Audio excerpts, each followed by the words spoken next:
સહકારી મંડળીઓમાં હજુ ઘણું કૌભાંડ બહાર આવવાનું બાકી છે. કિરીટ પટેલ જો જીતે તો જૂનું કૌભાંડ તો દબાઈ જશે, પણ નવું બહુ મોટું કરી નાખશે. આ ચૂંટણીનો ખર્ચો એ કાઢવાનો રહેશે ને એને.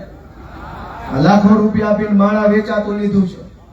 દોસ્તો, તમારા આશીર્વાદથી ગોપાલ ઇટાલિયા ચૂંટણી જીતે તો ખેડૂતોના ખાતામાંથી લૂંટેલી પાઈનો હિસાબ વિસાવદર વિધાનસભાની જનતાને રજૂ કરવાનો સંકલ્પ ગોપાલ ઇટાલિયા કરે છે. મિત્રો, અનેક માણસો છે એવા જેમની પાસે 100 વારિયું પ્લોટ નથી. ગામડાનો માણસ, ગરીબ માણસ, રહેવાનું મકાન ન હોય, લાચારીથી, મજબૂરીથી ગામની સરકારી પડતર કે ગૌચરની જમીન પર મકાન બનાવે, પછી ભાજપ વાળા એને નોટિસ આપીને કાયમ દબાવ્યા કરે. શું કામ? કે મકાન સરકારી જમીનમાં છે એટલે દર ચૂંટણીએ દબાવે કે મત નહીં આપતો પાડી દઈશ, મત નહીં આપતો પાડી દઈશ. 50 વર્ષથી, 30 વર્ષથી દબાવીને મત લઈ જાય છે. કોઈ માલધારી ભાઈનું મેહડું હોય સરકારી જમીનમાં તો દબાવે.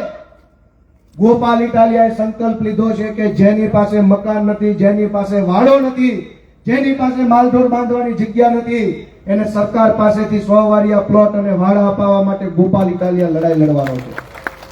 મિત્રો, અનેક પરિવારો પાસે બીપીએલ નું કાર્ડ નથી અને કાર્ડ નહીં હોવાના કારણે એમને એમનો અધિકાર નથી મળતો. મેં સંકલ્પ કર્યો છે કે તમારા આશીર્વાદથી હું ધારાસભ્ય બનીશ તો વિધાનસભાની અંદર જઈ અને ગરીબ માણસોને બીપીએલ નું કાર્ડ મળે, 4 કિલો ચોખા મળે, શાંતિથી માણસ જીવી શકે, એના માટે હું અવાજ ઉઠાવવાનો છું. મારે તમારા આશીર્વાદની જરૂર છે. મિત્રો, દોસ્તો, ગુજરાત આખામાં ભાજપ પાર્ટીમાં એવો રિવાજ છે, અને હું બોલી રહ્યો પછી સાચું હોય તો હા પાડજો તાકાતથી, કે ભાજપ પાર્ટીમાં એવો રિવાજ છે કે ધારાસભ્યની, સાંસદ સભ્યની ગ્રાન્ટ જોતી હોય તો 10% રોકડા રૂપિયા પહેલા આપો, પછી લેટર પેડ આપે છે. સાચી છે દોસ્તો? તમારા આશીર્વાદથી આ ગુજરાતના ખેડૂતનો દીકરો ગોપાલ ઇટાલિયા ધારાસભ્ય બને તો એક પાવલીની કટકી જે કમિશન ધારાસભ્યની ગ્રાન્ટમાંથી લેવામાં નહીં આવે દોસ્તો. અને એટલું જ નહીં, નાણાં પંચની ગ્રાન્ટ, એટીવીટીની ગ્રાન્ટ, ડીએમએફની ગ્રાન્ટ, તમામ પ્રકારની જેટલી ગ્રાન્ટ ગામને મળતી હોય એના 100% રૂપિયા ગામના વિકાસના કામમાં વપરાય એની ખાતરી ગોપાલ ઇટાલિયા કરવાનો દોસ્તો. એક પણ પાવલીનું કટકી કમિશન નહીં થાય. ગોપાલ ઇટાલિયા સરપંચોને ખૂબ મદદરૂપ બનશે. સરપંચના માધ્યમથી ગામનો વિકાસ થાય એના માટે સતત કાર્યરત રહેશે. મિત્રો, બીજી 2-3 સારી બાબત હું તમને કહેવા જઈ રહ્યો છું કે આ વિસ્તારમાં વન વિભાગ દ્વારા અને પીજીવીસીએલ દ્વારા, આ બંને વિભાગ દ્વારા બહુ દાદાગીરી, બહુ અત્યાચાર આમ જનતા પર કરવામાં આવ્યો. હાલતા ને ચાલતા ખોટા કેસ કરી નાખે, પછી તમે કોર્ટ કચેરીના ધક્કા ખાતા રહો. મિત્રો, મેં સંકલ્પ કર્યો છે કે તમારા આશીર્વાદથી ગોપાલ ઇટાલિયા ધારાસભ્ય બને તો વન વિભાગ દ્વારા અને પીજીવીસીએલ દ્વારા આ પંથકના જેટલા કોઈ પણ જ્ઞાતિના વ્યક્તિ ઉપર ખોટા કેસ કરવામાં આવ્યા હોય એ તમામ ખોટા કેસમાં તમારો એડવોકેટ ગોપાલ ઇટાલિયા મફત મદદ અને માર્ગદર્શન આપશે. વન વિભાગ અને વીજળી વિભાગના તમામ ખોટા કેસોમાં એડવોકેટ મફત. અને એડવોકેટ ગોપાલ ઇટાલિયા છે. હું જોઉં છું કોણ તમારા પર ખોટો કેસ કરી જાય છે. દોસ્તો, રાજકારણ સિવાય હટીને પણ મેં 2 નિર્ણયો નક્કી કર્યા છે. જો તમે આશીર્વાદ આપો કે આ પંથકમાં અનેક જુવાનિયા છે, તમામ જ્ઞાતિના, ભણવામાં હોશિયાર છે, સપનું સારું છે કે કંઈક કરવું છે જીવનમાં, સમાજ માટે, દેશ માટે, પણ આપણે આ ગ્રામીણ વિસ્તાર છે, નાનું ટાઉન છે, નાનું સિટી છે. અમદાવાદમાં જે માર્ગદર્શન મળે કદાચ વિસાવદરમાં ન મળે. હું પોતે પોલીસ ખાતામાં રહી ચૂક્યો છું, હું પોતે જમીન મહેસૂલ વિભાગમાં રહી ચૂક્યો છું, હું પોતે વકીલ છું. દોસ્તો, મેં નિર્ણય કર્યો છે કે તમારા આશીર્વાદ મળે તો વિસાવદરમાં અને ભેસાણમાં એક આધુનિક લાઇબ્રેરી ખોલવી છે મારા આપણા બધાના યુવાનો માટે.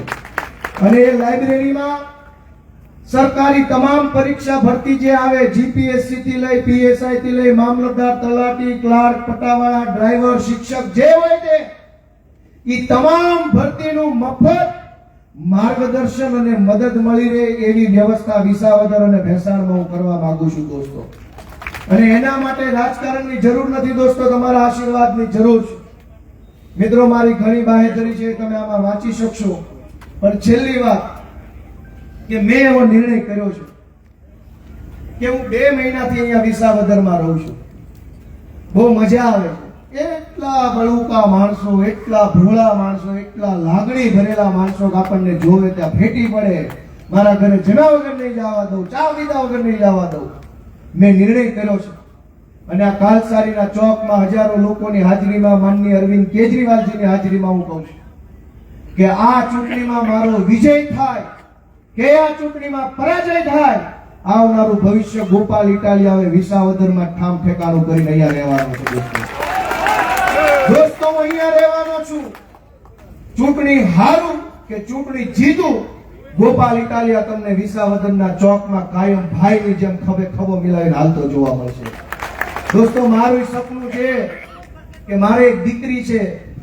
મને એવી ઈચ્છા છે કે કોઈક મોટા શહેરમાં મોટા થઈને માય કાંગલા બને, એના કરતા હાવજની વચ્ચે મારી છોડી મોટી થાય તો મને મારી છોડી હાવજ જેવી થાય. અને એટલે હું ઈચ્છું છું કે મારી છોડી, મારા છોકરા અહીંયા મોટા થવા જોઈએ, તમારી વચ્ચે મોટા થવા જોઈએ. અને એટલે મેં નક્કી કર્યું છે હું અહીંયા રહેવાનો છું. ચૂંટણી જે પરિણામ આવે, પણ દોસ્તો હું તમને 2 હાથ જોડતો જાઉં છું કે હું એક બહુ નાનો માણસ છું. મારી લાજ રાખજો તમે. મેં બહુ મોટા માણસો સામે વાત કરી લીધી દોસ્તો, ચેલેન્જ ફેંકી દીધી છે. મેં ઓવડી મોટી સરકાર, ઓવડી મોટી ભાજપ, એની પાસે બધું તંત્ર. હું તો એક નાનો માણસ, મેં લલકાર ફેંક્યો છે જે જા તારાથી નથી બીતો, તું થાય કરી લે ભાજપ વાળા. દોસ્તો મારી આબરૂ રાખજો. 19 તારીખે ભૂલાય નહીં. કોઈક માણસ વંડીએ ચડેલા હોય એને રિક્વેસ્ટ કરજો. કહેવા જેવું ઘણું છે મિત્રો, પણ સમજવા જેવી એક જ વાત છે કે આ વખતે 1 નંબરનું બટન, 1 નંબરનો માણસ, 1 નંબરનું કામ એટલે ઝાડુ. ઝાડુનું બટન દબાવો અને દોસ્તો મને વિજેતા બનાવવી વિનંતી છે સૌને. આપ તમામ એટલે મોટી સંખ્યામાં પધાર્યા બદલ હું સૌનો ખૂબ ખૂબ આભાર વ્યક્ત કરું છું. સૌને મારા પ્રણામ. ભારત માતા કી ખૂબ ખૂબ આભાર.